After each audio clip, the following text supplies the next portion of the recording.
ao Historizando. O assunto de hoje é o período napoleônico, incluindo o Congresso de Viena e a Santa Aliança. Então, vamos começar falando do Napoleão. Primeiro, a gente tem que lembrar da Revolução Francesa, e que ao final da Revolução Francesa, no período do consulado, o Napoleão Bonaparte, que era um grande líder militar na época, foi colocado no poder para tentar resolver a crise. Por isso, a gente fala que o período napoleônico ele começa ao final aí da Revolução Francesa. E ele tem uma duração até 1815. Esse período é crucial e relevante porque vai então fazer diferenças na Europa com relação ao nacionalismo, que a gente viu no vídeo passado, com relação a levar os ideais liberais da Revolução Francesa também na Europa, também visto no vídeo passado, entre outras coisas. A princípio, a questão do consulado continua, mas Napoleão Bonaparte vai ser a figura mais importante dos três cônsules, que são aqueles que tomam conta do poder executivo. Em 1802, devido à popularidade de Napoleão Bonaparte, é realizado um plebiscito. Plebiscito, então, é que o povo vai decidir em relação a isso. E o Napoleão Bonaparte acaba se tornando um cônsule vitalício. Além disso, Napoleão vai realizar várias reformas na França, como, por exemplo, a centralização na cobrança de impostos, criando um banco francês e também criando uma nova moeda, o franco. Também tem a realização de liceus, que seriam escolas públicas gratuitas. E também o fomento da industrialização francesa, um acordo com a Igreja Católica e a criação de um Código Civil. Esse código vai confirmar várias das conquistas da Revolução Francesa. Nesse código nós temos a liberdade individual e a liberdade jurídica, então questões que vêm desde a Revolução Francesa, como princípios liberais. Temos também a garantia da propriedade privada, outra questão liberal. Temos o casamento civil, então a igreja não é mais responsável pelo casamento. Temos a proibição de greves e sindicatos. Então a gente tem que pensar que o Napoleão Bonaparte está atingindo a uma certa camada da população, que seria a burguesia. Burguesia essa que já vem conquistando bastante desde a Revolução Francesa. Em 1804 é realizado um outro plebiscito, e graças a essa popularidade de Napoleão Bonaparte e todas as reformas que ele estava fazendo, ele consegue então, por voto popular, se tornar imperador da França. E aí a gente tem que pensar que o Napoleão vai ser uma figura muito contraditória ao longo de seu governo.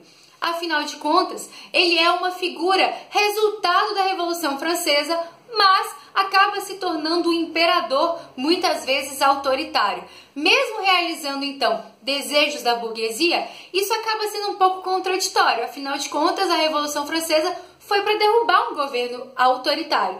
E o Napoleão Bonaparte também acaba se tornando autoritário. E aí, quando ele é coroado imperador, existe aquela famosa história. Você já ouviu falar? Dentro do período imperial napoleônico, nós temos uma maior centralização desse poder nas mãos do Napoleão. E ele vai criar sua própria aristocracia, fazendo com que a burguesia tenha um papel, então, bastante relevante. Lembrando que agora que essa galera que antes estava lutando pelo poder está no poder, está fazendo coisas muito parecidas com os privilegiados da Revolução Francesa. Afinal de contas, os burgueses se tornam uma aristocracia, muito então similar à nobreza que era do antigo regime. Continuando, Napoleão Bonaparte ele consegue então todo esse apoio justamente porque nas guerras externas o Napoleão e o exército napoleônico estavam ganhando cada vez mais destaque. Afinal de contas, muitas nações ainda brigavam com o Napoleão e com a França devido a essas questões revolucionárias. E as conquistas do exército napoleônico faziam com que essa popularidade, tanto interna quanto externa, fosse alta.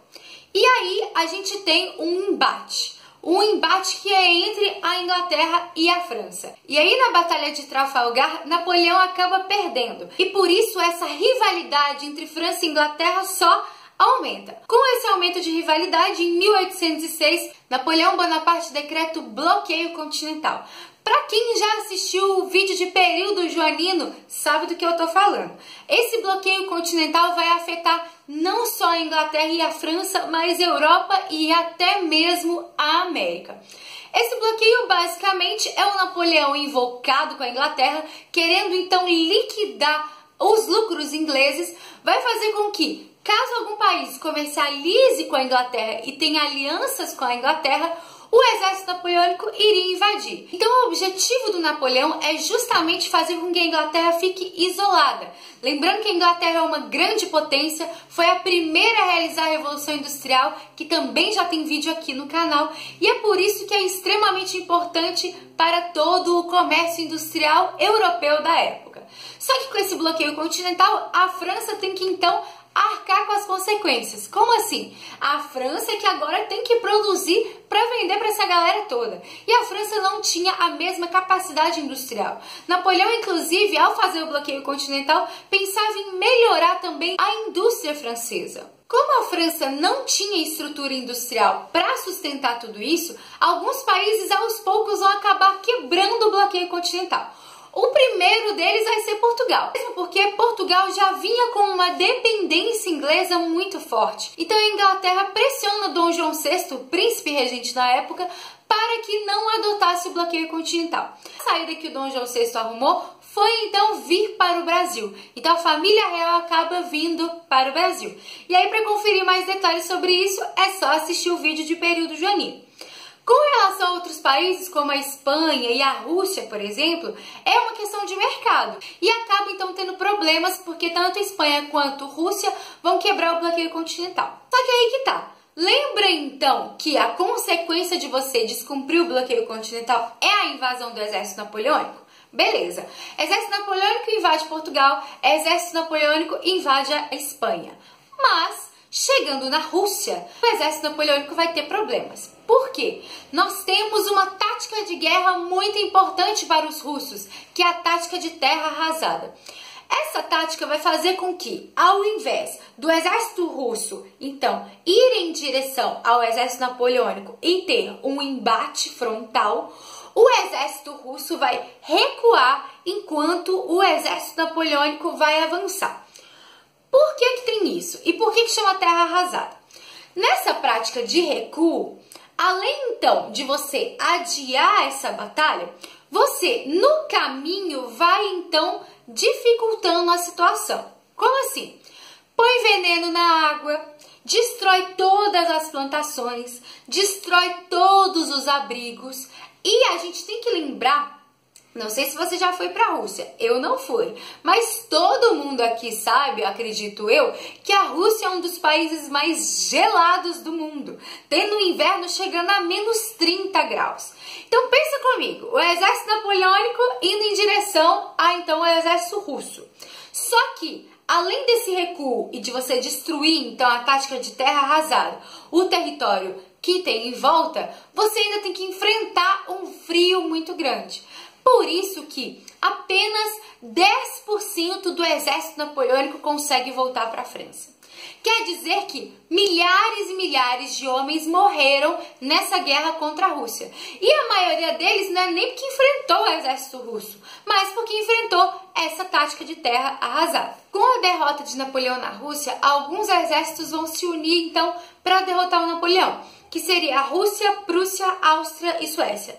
Essas nações então vão invadir a França e derrotar o Napoleão, fazendo com que o Napoleão sofra um exílio na ilha de Elba. E aí, graças a esse exílio na ilha de Elba, os Bourbon, com Luís XVIII, volta para o trono. Então lembrando que o Luís XVI foi tirado do trono e agora Luís XVIII volta ao trono. Então nós temos um recuo, se a gente for parar para pensar, com relação à Revolução Francesa e ao período napoleônico. Napoleão, mesmo exilado, consegue confabular com alguns soldados e invadir a França em março de 1815.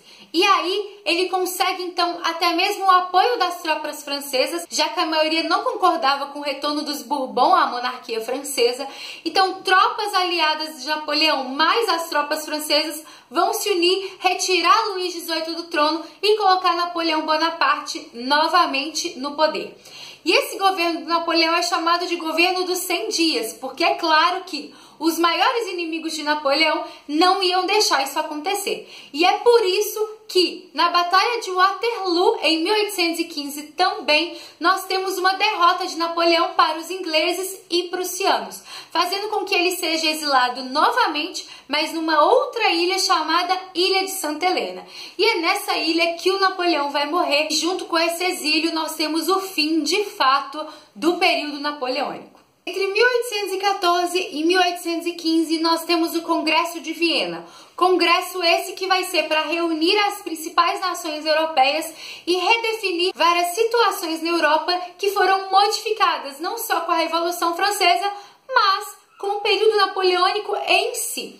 Nós temos então Áustria, Prússia, Rússia, Inglaterra, entre outras nações reunidas para redefinir, por exemplo, o mapa europeu, já que Napoleão Bonaparte toma conta de vários territórios e aí há uma redefinição desse mapa europeu.